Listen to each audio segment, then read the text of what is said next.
प्रणाम गुरु भाई। जी, जी, प्रणाम दीदी। और मैं सभी गुरु भाई बहन एवं यूट्यूब फैमिली के चरणों में प्रणाम करती हूँ। मेरा प्रणाम स्वीकार। जो भी भाई बहन ये सुन रहे हैं या देख रहे हैं, मैं सभी को प्रणाम करता हूँ। पहले तो अपने गुरु महेश्वर शिव एवं साहब दीदी के चरणों में प्रणाम करता हूँ, प्रणाम को स्वीकार करें। और दीदी माँ के चरणों में प्रणाम करता हूँ, मेरे प्रणाम को दीदी माँ स्वीकार करें। आज बहुत सौभाग्य है कि जो पटना से चलकर सरिता दीदी आई हैं और कुछ हम लोग गुरु शिव संबंधित बात करने के लिए कि साहब आज जो सपना लेकर इस पूरी दुनिया में चले थे, वो सपना कैसे साकार होगा। और सभी जो भी भाई बहन हैं, सभी भाई बहन हम लोग मिलजुल कर काम करेंगे, क्योंकि जो कंधे पे बोझ देकर साहब गए हैं, ये पूरे दुनिया के गुरु भाई एवं गुरु बहनों को देके गए। केवल गुरु भाइयों के ही नहीं है, गुरु बहन का और गुरु भाइयों का पूरा ये कंधे पे बोझ देके गए हैं। और हम लोग एक साथ मिलकर जुलकर इस पूरी दुनिया के धरती के कोने कोने में जाकर एक दूसरे के दिलों में कैसे शिव गुरु को उतारेंगे, कैसे लोगों के दिलों पर शिव धड़के, इस विषय पे हम लोग हर जगह जाना होगा, क्योंकि कहने से नहीं जाना तो होगा। क्योंकि साहब आज धरती के कोने कोने एक एक व्यक्ति का सपना लिए हैं कि पत्ता पत्ता बोले नमः शिवाय। दीदी माँ बोली कि पत्ता पत्ता बोले नमः शिवाय। अगर कैसे दीदी का सपना साकार होगा, साहब के लिए चलना होगा। इस विषय में हम लोग बात करेंगे। आपको फिर आओ चले शिव की पुस्तक से भी कुछ बातें होंगी। जी जी, इसी विषय पे हमारे साहब ये जो पुस्तक है आओ चले शिव की ओर, इस पुस्तक में हम लोगों ने कुछ ऐसा पढ़ा है जो कि पेज नंबर 8 में है, ऋग्वेद 151वां सूक्त, जो कि बिल्कुल हम सबों के उद्देश्य, हमारा संकल्प, जिसमें हम सभी गुरु भाई बहन किस तरह मिलकर अपने साहब के दीदी के सपने को साकार करें। तो हम लोग इस पे थोड़ा सा प्रकाश डालेंगे साहब की दया से, इस पे हम लोग बातें करेंगे। तो भैया हम लोग थोड़ा सा 151वां सूक्त को यहाँ पे कोशिश करते हैं साहब की दया से समझने का। जी दीदी, ये बिल्कुल ये जो आओ चले शिव की पुस्तक है, और जो साहब ये हीरा ही नहीं, ये अनमोल हीरा देकर हम लोग गए हैं। जिस विषय में कहा जाए कि साहब कहा करते थे कि अगर मेरा बस चले तो सबसे पहले इस पुस्तक को मैं सोने का झील से मढ़वा देता। आखिर ये खूबी, इसमें कितना पावर है, कितना ऊर्जा है, कितना ताकत है, कितना शक्ति है, कि इस साहब कितना दिल से बात बोले होंगे कि मैं एक एक पेज को मढ़वाना होगा तो मैं सोने का झील से इसको मढ़वा दूँ। यानी कि ये इतनी बेशकीमती है, इतनी बेशकीमती है कि जरा सोचिए कि साहब कहे कि मेरा बस चलता तो इसको सोने के कबर से मैं मरवा देता और अपने गुरु भाई बहन के बीच बांट। सोचिए, सचमुच में यह किताब हमारे लिए बहुत ही अनमोल है, बहुत ही अनमोल है। जैसा कि हम लोग इसमें पढ़े हैं कि ये अद्भुत और अकल्पनीय है, जिसकी कोई कल्पना नहीं। इतनी चमत्कारी यह पुस्तक है कि इस किताब को जो भी गुरु भाई बहन अपने घर में भी रखे हुए हैं, वो रखने मात्र से भी इससे जो परिणाम आ रहा है ये वो खुद ही समझ सकते हैं।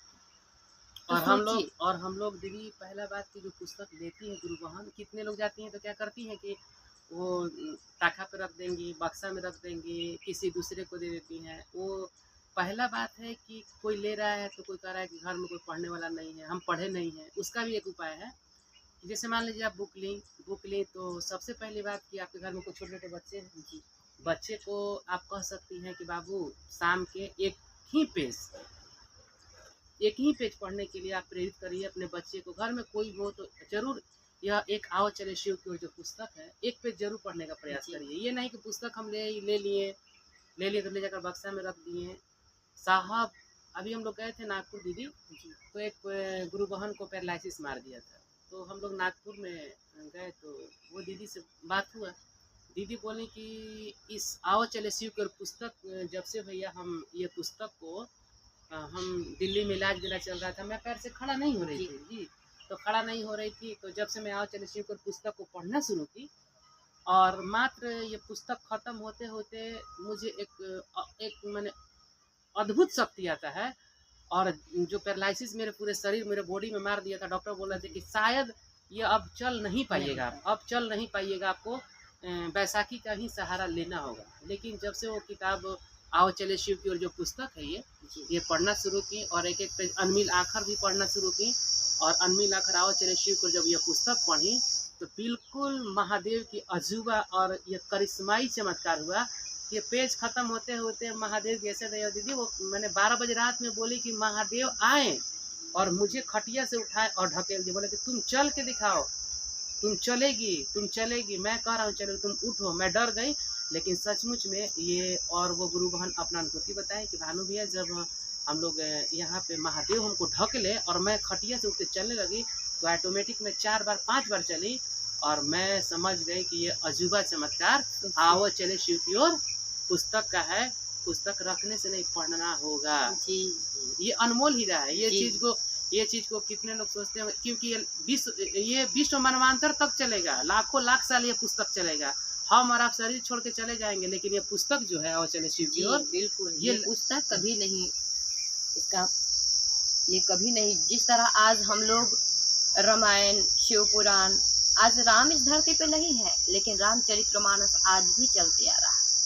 इसी तरह आने वाले युग में युगों युगों तक ये हमारे साहब का लिखा हुआ पुस्तक आओ चले शिव की ओर चलता ही रहेगा, विश्व मनवांतर तक चलेगा। क्योंकि जब तक सूरज चांद, साहब बोले देखिए दीदी माँ, जब तक ये धरती और सूरज चांद रहेगा विश्व मनवांतर तक शिव गुरु की बातें चलेगी, क्योंकि स्वयं महादेव गुरु है इसमें, आदमी तो गुरु है नहीं।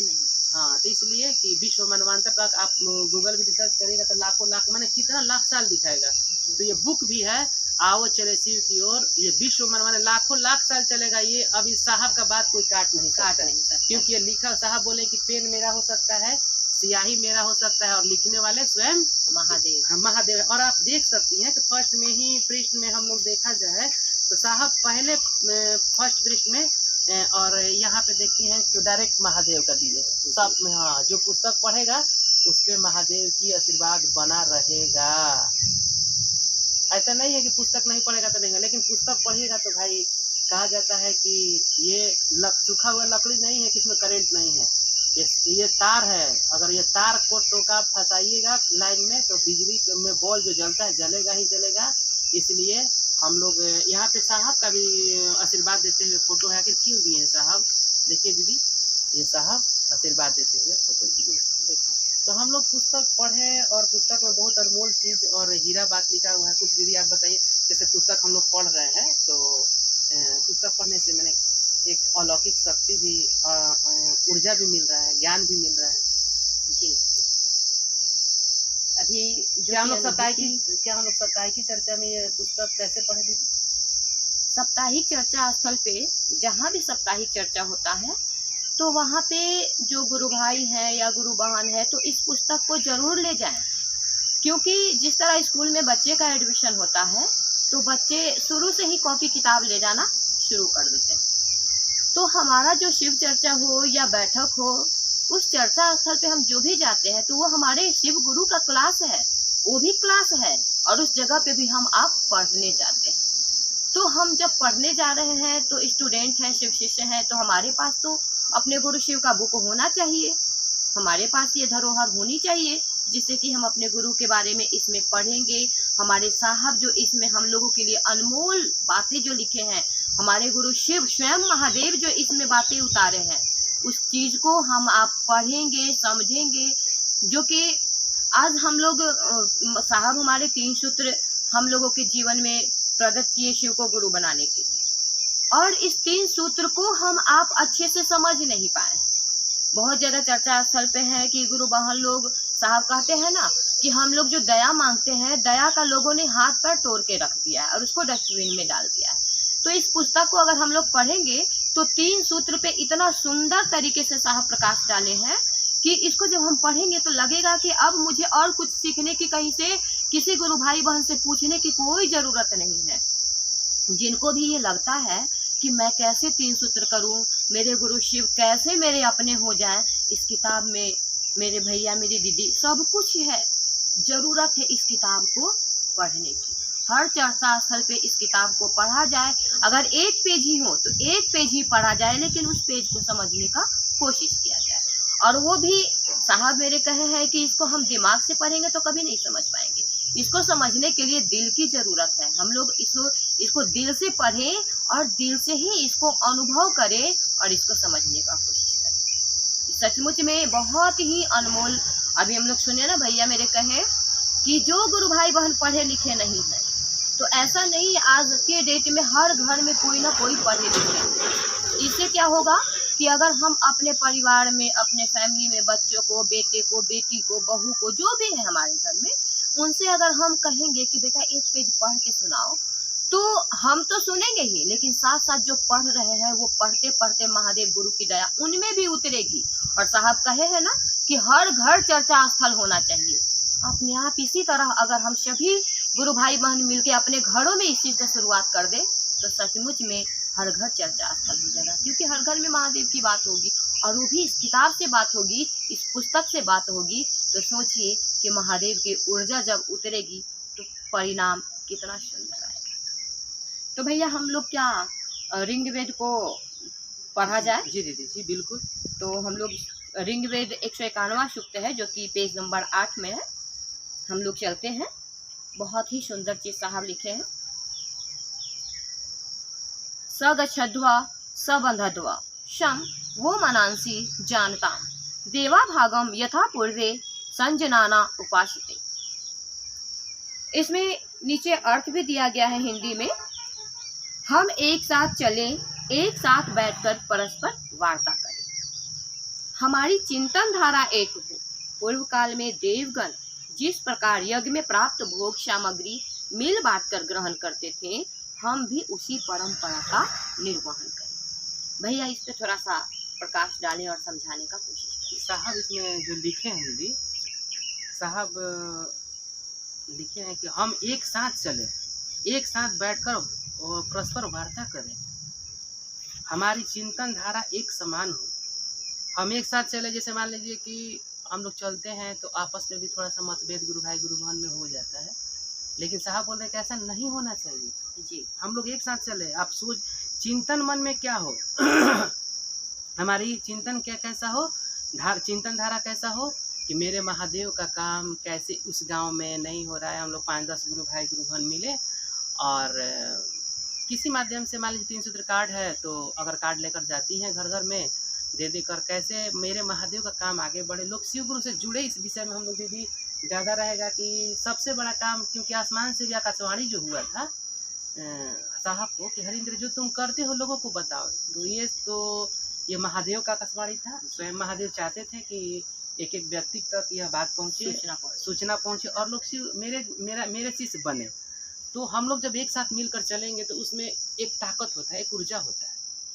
और जहाँ जाएंगे तो बिल्कुल हम बैठते भी हैं तो हम लोग किस विषय में बात करेंगे, अपने गुरु शिव के बारे में बात करेंगे कि मेरे महादेव का काम किस जगह नहीं हो रहा है। हम लोग आपस में जो भी बात करें, कैसे चल रहा है दीदी, हम लोग कैसे गुरु कार्य आगे बढ़ाएं, और सबका गुरु भाई गुरु बहन का सबका सहयोग जरूरी है। तो हमारा चिंतन धारा भी एक समान होना चाहिए। मान लीजिए हम लोग 10 आदमी बैठे हैं गुरु भाई गुरु बहन, तो हम लोग का चिंतन धारा कैसा होना चाहिए, एक समान। सभी के मन में यह चिंता हो कि मेरे गुरु शिव सचमुच में जगत के एक एक व्यक्ति के गुरु कैसे हो जाए। ये हम सभी गुरु भाई बहन का चिंता होना चाहिए। हमारी चिंतन में यह बात होनी चाहिए। और इसके आगे जो है कि पूर्व काल में देवगण जिस प्रकार यज्ञ में प्राप्त भोग सामग्री मिल बांट कर ग्रहण करते थे, हम भी उसी परंपरा का निर्वहन करें। इस पे भैया आप क्या कहना चाहेंगे? 2 शब्द इसके बाद पहले बोल लीजिए, इसके बाद कुछ बोलते हैं।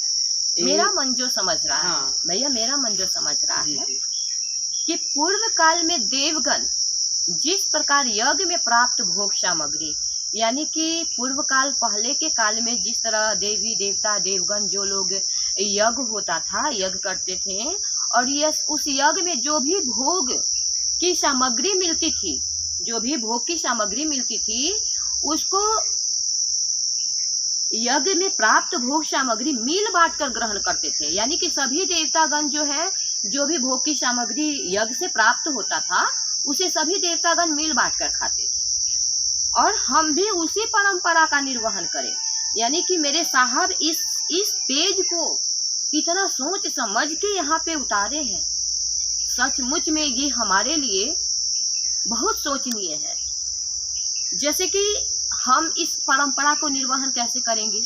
अब मान लीजिए कि हम सभी गुरु भाई बहन एक साथ मिलकर कहीं जा रहे हैं, अपने गुरु शिव की बात लेकर कि मेरे गुरु शिव जहाँ भी हम जा रहे हैं वहाँ के एक एक व्यक्ति के गुरु हो जाए। अब मान लीजिए जो मेरा मन समझ रहा है, बाद में आप लोग भी कमेंट के माध्यम से बता सकते हैं, तो मेरा मन जो समझ रहा है कि हम कहीं जा रहे हैं तो हम लोग तो आपस में जो भी अपने खाने पीने का चीज लेके जाते हैं, सामग्री लेके जाते हैं, तो हम लोगों में ऐसा प्रेम है कि हम उसे मिल बांट कर खाते हैं। लेकिन यहाँ पे कह रहे हैं कि यज्ञ से प्राप्त भोग सामग्री, तो मेरा मन जो समझ रहा है भैया दीदी कि जैसे मान लीजिए कि कहीं चर्चा स्थल पे गए हम लोग, कहीं दूर दराज जाते हैं, और कहीं कहीं देखने को मिलता है कि गुरु भाई बहन बहुत प्रेम से, है ना, बहुत प्यार से कुछ ना कुछ जो उनका मन होता है अपने मन से वो व्यवस्था कर लेते हैं कि मेरे गुरु भाई बहन आ रहे हैं, इतने दूर से आ रहे हैं, तो मैं अपने भैया को ये खिलाऊंगी, दीदी को ये खिलाऊंगी। जो कि ये सही बात है कि ऐसा व्यवस्था नहीं करना चाहिए, इसके लिए हम लोगों को तकलीफ होती है कि मेरे भाई बहन को कष्ट होता है। लेकिन ऐसा भी नहीं है।